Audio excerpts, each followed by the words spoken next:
It is 2:47 in the morning, and a man you have never met is $600,000 up at your roulette table. The pit boss won't look at you. The dealer's hands are shaking.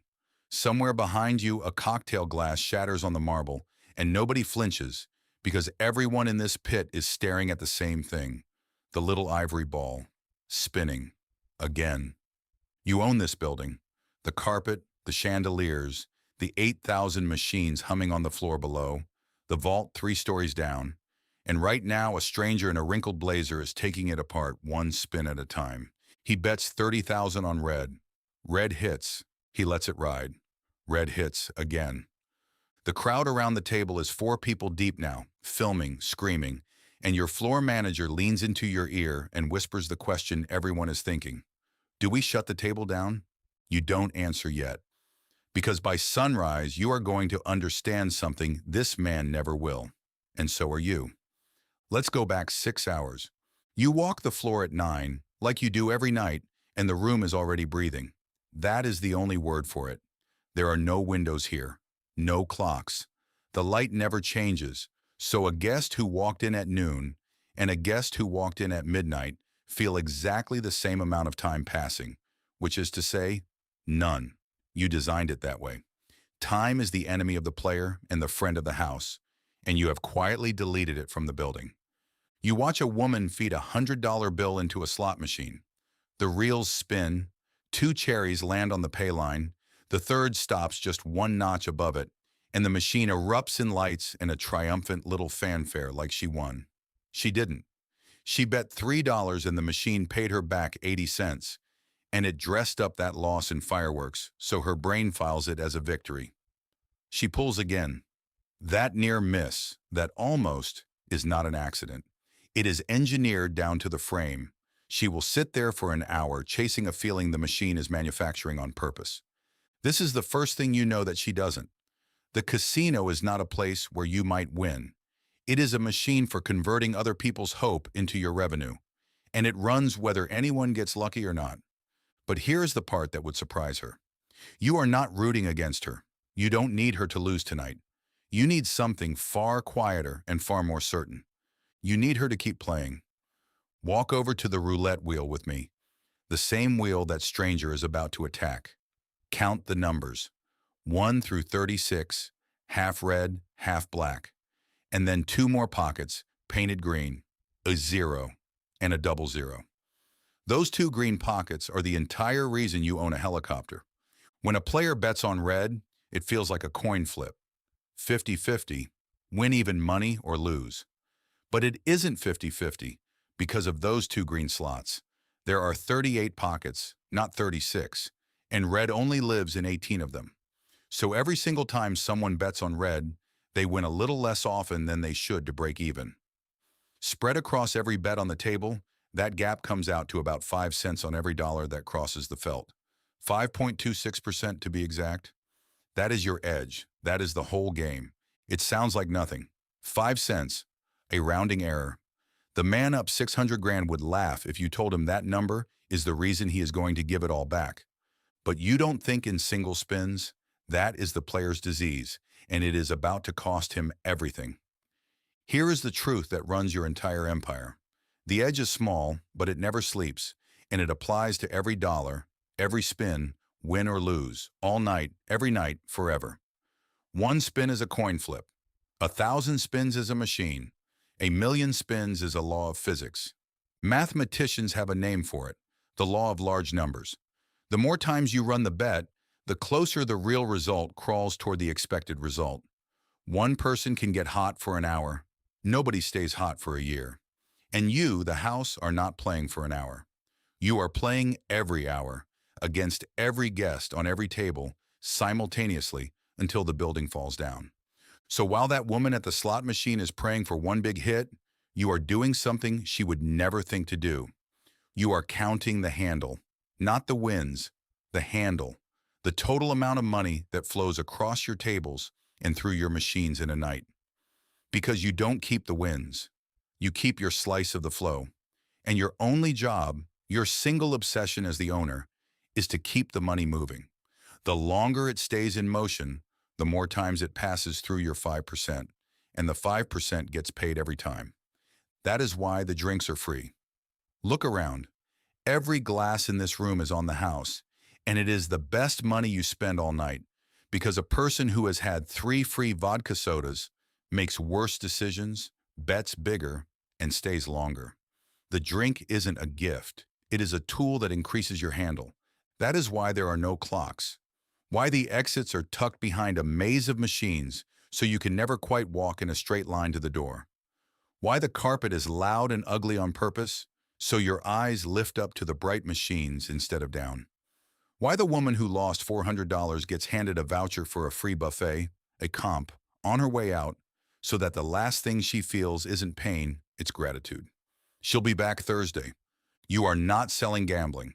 You are selling time at the table, and every minute is taxed at 5%. Now, back to the man in the wrinkled blazer. It is 11 o'clock when he sits down, and within 20 minutes you can feel the floor change. He starts winning. Not a little, a lot. He bets big and the ball keeps landing where he calls it, and a crowd forms, and the energy in the room tilts toward his table like the whole building is leaning in. Your floor manager is sweating. 300,000, he mouths at you across the pit. Then 4. The dealer botches a payout and a supervisor steps in. People are live streaming. And the manager comes to you with the question, the one every panicked employee asks, the one that separates the people who understand the math from the people who only fear it. Should we close his table? And you feel it too. Of course you do. Watching $600,000 of your money walk toward the door does something to the animal part of your brain, the part that doesn't do math, the part that just wants to make it stop. Every instinct in your body says, shut it down, change the wheel, do something. This is the moment. This is the whole video right here in this one decision. Because here is what the math knows that your fear doesn't. This man getting hot does not break your edge. It is your edge. The reason the house can survive a guy winning 600 grand is the exact same reason it grinds out a fortune the other 364 nights of the year. Variance, the wild swings, the hot streaks and the cold streaks. They are not a threat to the system. They are the system. They are the bait. Think about it. If nobody ever won, if every player lost smoothly and predictably, nobody would ever sit down. The occasional whale who walks out with a suitcase is the most valuable advertisement you own. The crowd filming him right now, half of them will be at a table within the hour because they just watched proof that it's possible. You couldn't buy that marketing. He's doing it for free with your money, and he doesn't know he's working for you. So you don't close his table, you do the opposite. You send him a magnum of champagne, you comp him a suite, you shake his hand on camera and you smile, a real smile, because you understand the one thing that makes all of this safe. He has to stop eventually. You don't. That is the trap underneath the trap. A player has a finite amount of money and a finite amount of time. You have, for all practical purposes, neither limit. Mathematicians call the result gambler's ruin. Put a player with an edge against you in a smaller bankroll. Give them enough time and they go to zero. It is not an opinion. It is arithmetic. The only way that man walks out a winner is if he stands up, right now, cashes out, and never places another bet in his life. And he won't. You already know he won't. Because the same thing that got him to 600 grand, the thrill, the certainty that he's special tonight, that the universe is finally paying him back, that is the exact thing that will keep him in that chair. He doesn't think he's lucky. He thinks he's right. And a man who thinks he's right will hand a casino back every dollar it gave him, and then some, with a smile, calling it a bad beat. It's 1 a.m. He's still up 400. It's 2 a.m. He's up 220. By 2:47, the crowd that was screaming is quiet because the ball has stopped landing where he calls it, and the law of large numbers is doing the only thing it has ever done, which is exactly what it is supposed to do. The hot streak was never a miracle. It was just the part of the curve that swings up before it comes home. By 3:30, he is even. By 4, he is down. And here is the part that should scare you more than anything else in this whole story. He is not upset. He is energized.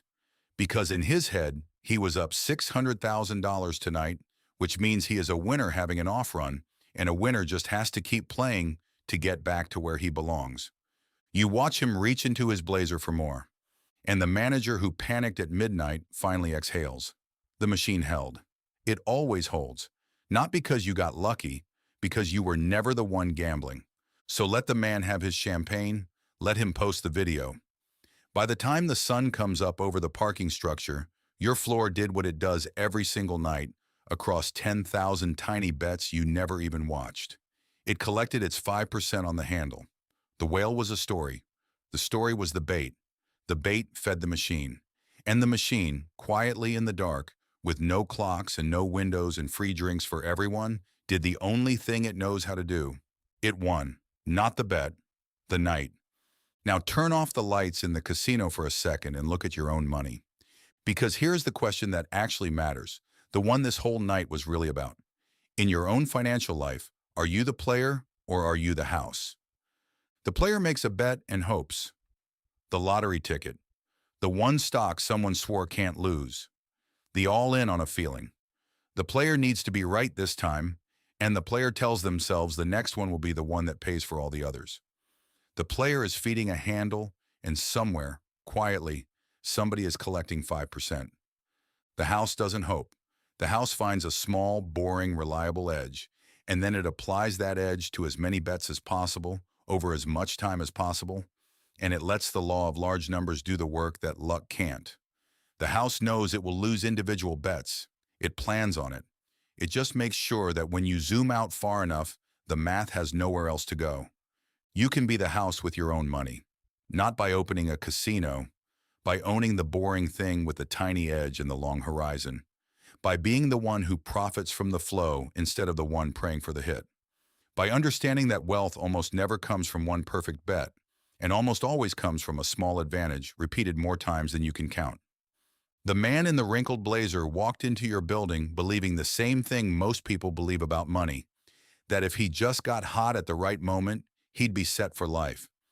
He was up $600,000 and he still walked out broke. Not because he was unlucky, because he sat at the wrong side of the table. The same table you sit at every single day with your savings, your time, your one shot at building something. So the only question left is the one you get to answer in the morning when the lights come up and the room is empty. Whose side of the felt are you on?